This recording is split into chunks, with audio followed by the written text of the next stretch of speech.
The Universal Declaration of Human Rights was established in 1948 by the United Nations.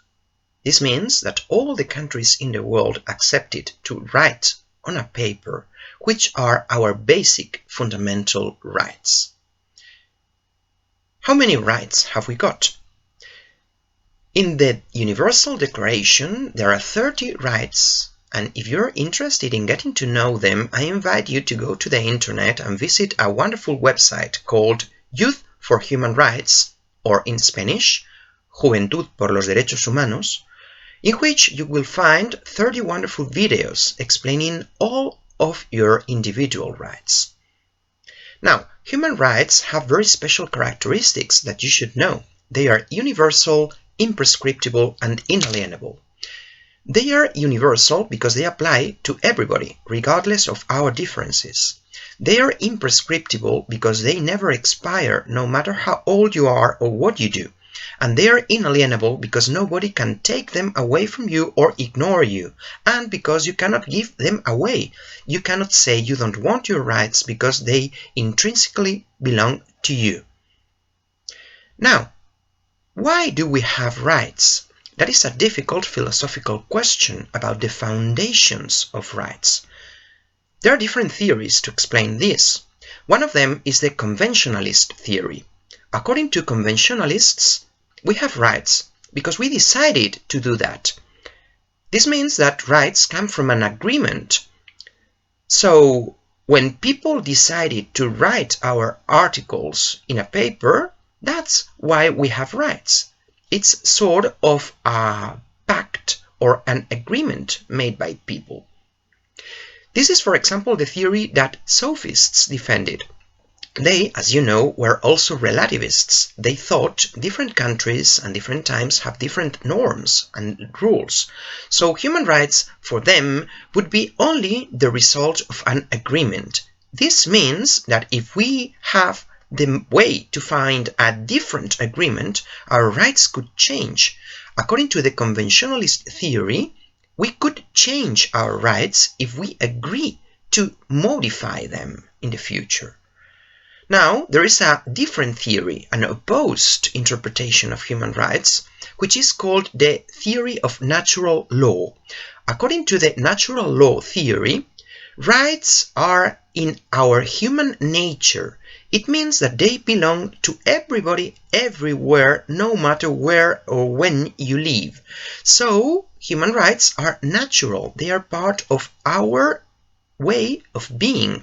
They form our human essence, and we cannot change them because they are in the nature of things. John Locke, for example, who was a philosopher who lived in the 17th century, defended the theory of natural law. For him, the right to freedom, life, and private property are basic rights that belong to us by nature.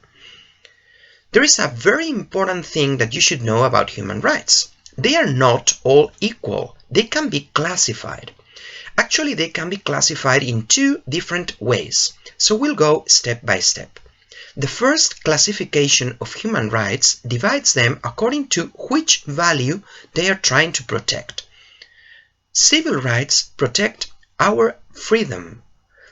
Civil rights are the things that nobody can do to you, because if they do that to you, you're not free. No one can do these things, not even the government, not even the state, not even the police. Some basic civil rights are the right to life, meaning that nobody can kill you, the right not to be tortured or not to be sent to prison without a fair reason, the right to a fair trial, the right not to be tortured, the right to free expression or to free thought. A second group of rights is the political rights. Political rights protect our participation in society. For example, voting, the right to vote, or the right to participate in a demonstration in a public assembly are examples of political rights. The third type of rights are social and economic rights. Socioeconomic rights protect our equality because these are things that the state must give you for free. For example, education or health protection or social security, including help for unemployed people that lost their jobs. All these things must be given to the people by the government for free, because if not, we are not equal. Think what would happen if you had to pay in order to go to school. Only rich people would have the opportunity to have an education, and that would break equality in society. And the fourth and last group of rights is the solidarity group. Solidarity rights are collective rights that apply to peoples, not to individuals. And one of them, for example, is the right to live in a peaceful world, the right to improve the situation of poor countries, the right to development, so that all societies in the world can share a common welfare. But as I told you before, there is another way to classify human rights, according to when they were established and acknowledged by the legislation. According to this classification, human rights are divided in generations. First generation of human rights, which includes civil and political rights, are the first rights that were included in the law. These rights were approved in the 18th century after the American and French revolutions.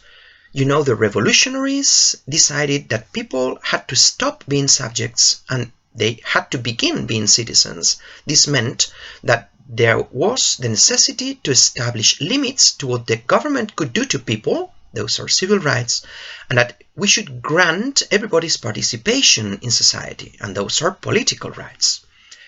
The second generation was established in the 19th and 20th century, and it includes social and economic rights.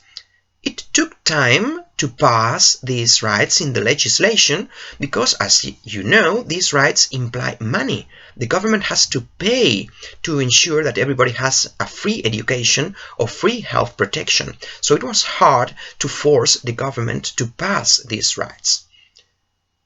The third generation of human rights includes solidarity rights, like the right to peace or the right to development of poor countries, and they were only approved at the end of the 20th century.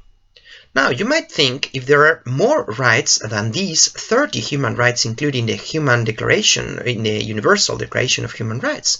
Well, some people think there are, and for example, they are planning to develop a fourth generation of human rights, including new things such as, for example, the right to access the internet, which is basic in a modern world like our current world.